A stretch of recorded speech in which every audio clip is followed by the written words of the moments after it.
નમસ્કાર, હું Rinku Prajapati public India ન્યૂઝમાં આપનું સ્વાગત કરું છું. શરૂઆત કરીએ આજના સમાચારની. બાપા સીતારામની મઢુલીનું દબાણ દૂર કરાતા સ્થાનિકોનો હોબાળો. બોરસદમાં દાંડી માર્ગ પર આવેલા દબાણો દૂર કરવાની કામગીરી પાલિકાને પ્રાંત અધિકારી કચેરી દ્વારા શરૂ કરાઈ છે.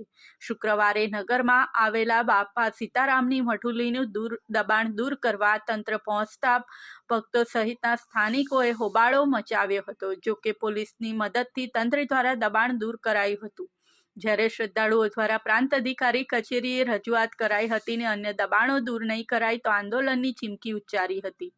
આણંદ જિલ્લા સંકલન સમિતિની થોડા સમય અગાઉ મળેલી બેઠકમાં જિલ્લા કલેક્ટરે સરકારી જમીનમાં તથા દાંડી માર્ગ પર થયેલા દબાણો દૂર કરવા તાકીદ કરી હતી.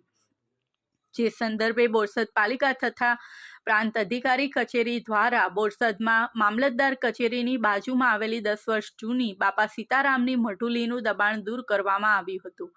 પાલિકાને પ્રાંત કચેરીના કર્મચારીઓ સવારે 10 વાગે બુલડોઝર સાથે દબાણ દૂર કરવા પહોંચતા ભક્તો સહિતના સ્થાનિકો ઘટના સ્થળે પહોંચ્યા હતા.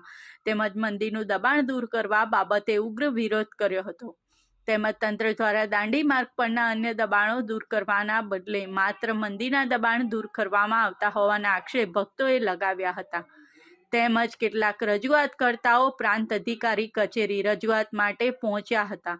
જ્યાં તારીખ 28 નવેમ્બર સુધીમાં અન્ય દબાણો દૂર કરવામાં નહીં આવે તો આંદોલન કરવાની ચીમકી ઉચ્ચારી હતી. જોકે તંત્ર દ્વારા પોલીસની મદદથી તોડાને દૂર કરી અને બુલડોઝર મારફતે મઢુલીનું દબાણ દૂર કરી તેના લોખંડની કેબિનને પાલિકાના ટ્રેક્ટરમાં ભરી જવામાં આવ્યું હતું. આ સાથે આજના સમાચારને અહીં સમાપ્ત કરીએ છીએ.